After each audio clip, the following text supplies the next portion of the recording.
Nalaman ko na kapag ginawa ko ang mga bagay na ginawa ng mga nauna sa atin, ganun din ang epekto sa akin. Pag-usapan natin yan. So, nandito na rin kayo. Para doon sa mga mahal natin sa buhay na nagtatanong, ano nga yung ginawa ninyo? Kapares lang ng ginawa ng mga nauna sa atin, di ba? So, yun lang. I'm sure maraming ko kontra. Congratulations ha. Bihira ang may lakas ng loob na manggaya sa mga nauna sa atin. Pinagtatawanan in public ang mga katulad natin. Huwag kayong mabibigla kapag di tayo sikat. Deserve talaga ninyo ang blessing na to, maging ng mga mahal niyo sa buhay. Sa ngayon, dito muna kayo sa bahay. Habang inaayos ninyo mga paperworks ninyo para sa trabaho ninyo, huwag nyo na munang isipin ang gastos. Hanggat wala kayong sahod sa trabaho, libre kayo sa tirahan at libre rin kayo sa pagkain. Ganun naman ang mga ginagawa ng mga kababayan natin sa mga mahal nila sa buhay at mga kaibigan. Ito ang makikita ninyo paggising nyo sa umaga. Nag-snow kasi kagabi. Pero mawawala din yan mamayang 10 a.m. Ang hiling ko lang sa inyo, pag-practice nyo na habang nandito kayo sa bahay kung ano gusto ninyo. At kung kaya ba ninyong bumukod on your own, ngayong malalaman nyo na talaga ang expenses ninyo every month. Maging magkano man ang matitira sa sahod ninyo dahil hindi ko alam kung mayroon ba kayong dapat na mga pagbayaran sa mga utang na naiwan sa Pilipinas. Tuusin nyo na lang kung ilang taon yung mababayaran ang utang na yun. Ingatan ninyo ang health ninyo at magmaneho kayo within the speed limit. Isa pa, pakaisipin ninyong mabuti kung itutuloy ninyo ang pagkagaya ninyo sa mga nauna sa atin. Okay naman ang epekto sa inyo, di ba? Medyo boring at predictable. Pero at least ay halos pareho rin ang epekto sa inyo. O kaya naman ay tulad ng mga napapanood natin sa ibang tao na makikipagsapalaran din kayo. Hindi natin alam kung ano ang resulta nun. Tama ba ang kanilang ginawa? Kung mali, ay anong mga problema ang hindi nila inaasahang darating? Maitatama ba nila ito na hindi bibilang ng maraming taon isa-isa? Sa tingin ko, kahit nanggagaya lang tayo sa mga sa atin, may problema pa rin tayong di inaasahang mangyayari. Pero kasama na yon sa process. At least, alam na natin kung ilang taon inaabot bago natin matikman din ang epekto sa atin pares kung papaano kayo nakarating dito. Kahit hindi tayo aware o kahit na hindi natin aminin na tayo ay nanggaya sa mga nauna sa atin, pero suriin mo kung ano ang mga ginawa ng nauna sa atin at makikita mo parang katulad lang ng ginawa natin ang kanilang ginawa. Kaya naisip ko noon hanggang ngayon, kung ganun pala, ay gayahin ko na lang ang mga tamang ginawa ng mga nauna sa atin. Okay din naman ang resulta at epekto sa akin ito. Kaya sinishare ko lang sa inyo at hindi yung mga kung ano-ano. So far, pareho din naman ang epekto ng mga ginaya ninyo sa mga nauna, di ba? Hindi man kopyang-kopya ang resulta, pero somehow ay medyo may hawig ang epekto sa atin. Baka isipin nyo na lang talaga kung mas gusto ninyong baguhin pa yung mga bagay na effective naman para matikman nyo rin ang gusto nyo rin matikman. Why change if it's working, di ba? So far, ito pwedeng mangyari. Makakapagtrabaho din kayo ng 3 beses sa isang linggo. 12 days a month yun. Yun ang maraming pruweba rito. Hindi man kayo makakita agad, makakakita rin kayo ng trabaho na kontento na kayo sa bilang ng araw na trabaho at bilang ng day off para sa pamilya naman natin. Sa simula ay talaga maghahanap tayo, pero eventually ay makakakita rin tayo ng pwede ng work schedule. Tuusin nyo na lang kung saan mas sulit ang oras ninyo. Binigyan ko na kayo ng mga clues ng mga napatunayan ko na base sa mga napatunayan ng mga nauna sa atin. Yun na lang ang paglibangan ninyo at kung papaano pa ninyo mapapasaya ang mga mahal nyo sa buhay. Alam ko na sa pagtutuos nyo na to, parang hindi ka panipaniwala ang mga nangyayari. Pero palipasin nyo lang ang 1 taon para makita nyo ang pattern sa pangalawang taon. Ito ang isipin na lang natin. Sa 2 taon ba na lumipas, ano ang ginawa natin? Nanood lang ba tayo ng mga content na mga paborito natin? Ano ang nangyari sa atin sa panahon na yon? At ano ang nangyari sa kanila? May katuturan ba ang mga ginagawa natin? Makikita natin ang pattern na sa susunod na taon, ganun pa rin ang mangyayari. Walang mababago sa buhay natin kung walang katuturan ang mga ginagawa natin sa bawat oras natin, sa bawat araw. Pero kung papalitan natin ito ng may katuturan, kahit 1 araw lang, makikita na natin ang epekto nito sa buhay natin. Hindi naman sa pagbubuhat ng bangko. Kahit lang itong group chat natin ang isingit natin sa mga oras natin sa bawat araw. Nakasakay ka sa jeep, sa bus, naghihintay sa pila, basta wala kang ginagawa at hindi mo trip na panoorin ang mga paborito mo, makikita mong iba ang magagawa noong nalalaman natin ang ginawa ng mga nauna sa atin. Hindi ko na kayo tuturuan kung ano pa ang dapat ninyong gawin. Pero kung masasabi niyo lang sa comments kung tama ba itong itinuturo ko sa mga mahal ko sa buhay na panggagaya lang, makakatulong para hindi ako stress na kabaligtaran ang gusto nilang subukan kung ano ang mangyayari. Imagine ninyo na lang kung ano itsura ng kabaligtaran ng ginagawa. Sa tingin ko, marahil, kaya hindi nangyayari sa ibang tao ang gusto nilang mangyari ay dahilan sa kabaligtaran ang nangyayari sa kanila. Baka kulang sila sa oras para kumpletohin ang mga requirements dahil naunahan sila ng kung ano-anong mga problema sa buhay na nagkapatong-patong na isa-isa nilang itinatama pero inaabot naman ng taon bago maitama ang bawat isa. Tapos, tambalan mo pa ng glorification ng mga walang katuturan sa paligid natin. Tapos, sisisiyan pa sila na, well, kung walang katuturan ang ginagawa ko, hindi nila dapat aksayahan. Pag-aksayahan ng oras ang ginagawa ko. Ay nako, masarap lang na mayroon talagang tao na pinipilter talaga ang pinakasulit na strategy na nagawa na ng mga nauna sa atin para mapagkumparahan natin. Nandito ka man sa Pilipinas o nasa abroad ka man, sa tingin ko ay pareho lang talaga ang ginagawa natin. Para sa akin, maisusulit natin talaga dito sa abroad ang oras na inuubos natin sa bawat araw. Isa pa ang nasa pansin ko, focus lang talaga ang oras natin dito sa paghahanap buhay. Pilipinas, para bang trabaho ka na ng trabaho, hindi ka pa rin makaabante sa buhay. Ang mga temptation, ang mga gimikan pagkatapos ng trabaho, kaunti lang dito. Maging ang mga tukso sa mga kasamahan sa trabaho, bago man o dating mga kakilala ay bihira.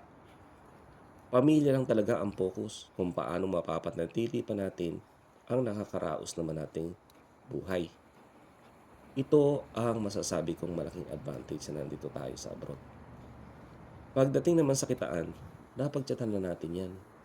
Pero doon sa mga bago pa lang sa group chat natin, marami na rin ako na-try na strategy pagdating sa kung paano natin mababayaran ang monthly expenses natin at paano makakaipon at the same time.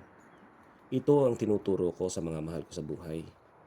Kada sahod natin sa 1 linggo, ang first week paycheck natin, nilalaan natin yon sa mga gastos natin na pang sarili for the whole month.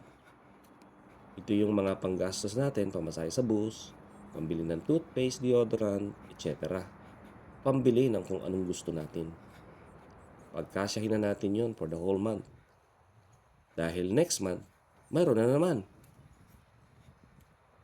Ang second week paycheck naman natin, nilalaan naman natin yon sa renta sa apartment. Kung sumasahod tayo ng 500 kada 1 linggo, ito lang talaga ang halaga ng apartment rent na gusto nating upahan. Basta safe naman ang lugar at hindi maingay. Tinutulugan lang naman talaga natin ang tirahan natin dito dahil pumapasok tayo sa trabaho. Ang mga anak naman natin ay pumapasok naman sa eskwelahan. Marami namang facilities dito na pwedeng tambayan. Halimbawa, public library, kung saan makakahiram tayo ng libreng DVD, music CD, libro at magazines. Mayroon din namang mga bookstore na mayroon din namang mga upuan sa loob para tingnan natin kung ano gusto nating tingnan. Mayroon din namang outdoor park at shopping mall na tulad lang rin ang itsura ng mga mall natin dyan sa Pilipinas. Mayroon din namang outdoor places like walking trails, bike trails, o kaya naman ay mountain parks. Pwede rin tayong pumunta sa beach kung ito ay 1 oras lang ang layo. Pwede rin sa lake o mga festivals. Pwede rin pumunta tayo at manood ng shows o concerts. Kahit na nga ito ay sa karatig bayan na 15 minutes at 30 minutes ng layo. O kaya naman ay pumunta na lang tayo sa community pool para mag-swimming. O kaya naman, kahit na mag-stroll-stroll lang tayo, kahit na ganito, sa gusto nating neighborhood. Marami talagang pwedeng magawa at hindi naman mainit sa balat ang klima sa bawat araw. Sa third week paycheck naman, inilalaan naman natin to sa mga bills, electrical bills, water bills, etc. Kung ano talaga ang ginagawa natin sa Pilipinas, ay yun din ang ginagawa natin dito sa US. Kaya nga ang mga pinakikita ko lang sa mga video chat natin ay yung mga katulad lang dyan sa atin ang makikita. Sa pang-apat na linggong sahod naman ay nilalaan naman natin to sa MP2 savings account natin na iniipon sa Pilipinas. Ngayon, itong MP2 savings naman ay alam ko na noong pang-araw na nagsisimula pa lang ako mag-contribute na kapareho din ang savings account dito sa US na ang tawag ay 401k. Nito ko lang nawari na kung minsan masarap din yung meron tayong cash para sa mga big purchases natin. Halimbawa ay pambili ng sasakyan, pampatayo ng dream house, etc. Kaya kung kaya nating dagdagan ang contributions natin sa MP2 savings natin, pagsakripisyohan na natin yun sa loob ng 5 years. Kung kaya nga ninyo ni Mrs. o ni Mr. na itabi muna ang kanyang sahod kada buwan, ipadala sa MP2 savings account kada buwan sa loob ng 5 taon, gawin ninyo kung makakaya ninyo. Makikita ninyo sa template na ginawa ko dito kung bakit. Magandang practice din ito para pagkatapos ng 5 years, pwede na niyang ilagay ang contributions ninyo sa 401k dito sa US. Parang pareho lang silang savings account na mataas ang interest ng earnings ng savings natin. Ngayon ako naman, hindi naman ako professionals pagdating naman sa bagay na ito. Hindi rin ito financial advice. Hindi rin ako nagbebenta nito. Napagchatsatan lang natin ang mga ginawa-gawa ko. Kaya, kayo na ang bahalang magtanong doon sa mga institutions na napagchatsatan natin. Binibigyan ko lang kayo ng mga clue ng mga napatunayan ko na. Kung patuloy pa ninyong susubaybayan ng mga video chat natin, malalaman ninyo along the way ang pagkakaiba ng mga pagchatsatan natin. At matitimbang-timbang din ninyo kung ano ang mas advantageous sa sitwasyon ninyo. Isipin nyo na lang at tayo ay parang mag-outing sa Palawan. Di pa rin ako nakakapunta ng Palawan, pero mas maganda ang experience natin kapag narinig natin sa iba kung ano ang sulit na gawin, ano ang sulit na puntahan, ano ang experience nila noong mga nauna sa atin, at kapag ito ang nalaman natin, hindi pa parang maganda ang experience. Ganon din ang mga video chat natin. Nagkukwentuhan lang tayo ng mga experiences natin. Pero to make the long story short ng MP2 savings contribution at for added motivations para tingnan ninyo kung totoo nga ba ito, ang sahod na 20k ni Mrs. o ni Mr. sa 1 taong ditong trabaho ay kaya talagang maiipon kung ito ay gagawin nating goal. Basta tuusin nyo na lang ang compounding interest nito after 5 years na pwede ninyong withdrawin. Pambili ng sasakyan, pangsimula sa dream house, pampa-college, etc. Withdrawin nyo na lang ang interest na kinita ng account ninyo every year at iwanan uli ang 20k sa MP2 account. So every year, mayroon tayong cash para sa mga big purchases natin. Mai-experience talaga natin ang family life dito at makakaipon tayo na ang sulit naman sa mga oras natin. Pero nasa sa inyo na yun kung paano niyo papalitan ang mga bagay na hindi nakakatulong para matikman ninyo ang mga gusto niyo ring matikman. Yan ang naghihintay sa atin. Ang solusyon naman dyan ay palitan lang natin ng mga bagay na nakakatulong para mapalapit tayo para matikman din natin ang gusto nating matikman. Ang mga oras na uubos natin sa mga walang katuturan, papalitan lang natin ng mga nakakatulong. Kahit nasa Pilipinas, ay kaya rin natin gawin ito. Sa mga naririto na sa abroad, may mga professional na 3 araw lang ang trabaho kada 1 linggo. Noong nagsisimula pa lang kami, ay talagang hindi namin alam ang malakas kumita. Kaya naghahanap kami ng trabaho na mas malaki ang kita pero kaunti lang ang oras sa trabaho. Mas maraming oras sa pamilya ang hinahanap namin. Makakakita rin kayo niyan ngayong nandito na kayo. Sa ngayon, pagpasensyahan nyo na muna ang ginawa kong template na to at group chat na to para lang meron tayong parisan. Kung may mga kontra naman dyan, ayaw nyo ba kaming matuto? Tsaka, para lang naman ito sa amin, sa mga mahal ko sa buhay, dahil talaga lang sila ang nakababatid kung ano lang ang ginagawa ko sa bawat araw. Kung makakatulong naman ito sa iba, ay bahala na nilang pagandahin ito ayon sa kanilang sitwasyon, pero hindi ko na inaasahang makakatulong ito sa iba. Masaya na akong kahit kayo lang na mga mahal ko sa buhay ay mapaganda ito base sa inyong sitwasyon. Kontento na ako doon. Pero hindi rin natin alam kapag milyon na ang subscribers natin. Kung mas titindi ba ang pangarap nating makatulong din sa iba. Malalaman natin yan kapag dumating tayo doon. Sa ngayon, pakaisipin na lang nating mabuti at panoorin sa ibang tao ang mga nangyayari. Ang pwede ring mangyari sa atin. Magagawa talaga nating pwedeng baguhin kung anong buhay ang gusto natin. Nasa Pilipinas man tayo o nandito man tayo sa abroad. Pero nangangahulugan lang na susuriin lang natin ang mga nasasayang nating oras sa bawat araw. Papalitan lang natin ito ng mga bagay na makapagpapalapit para matikman din natin ang gusto nating matikman. Ang mga gusto nating gawin, nagawa na talaga halos ng mga nauna sa atin. Ikumpara na lang natin ang mga ginagawa natin sa mga nagawa na ng mga nauna sa atin. Sana makatulong itong group chat natin, pampalakas ng loob ninyo. Sana'y pareho din ang epekto nito sa inyo dahil ang mga impormasyon na ito talaga ang nakatulong sa amin.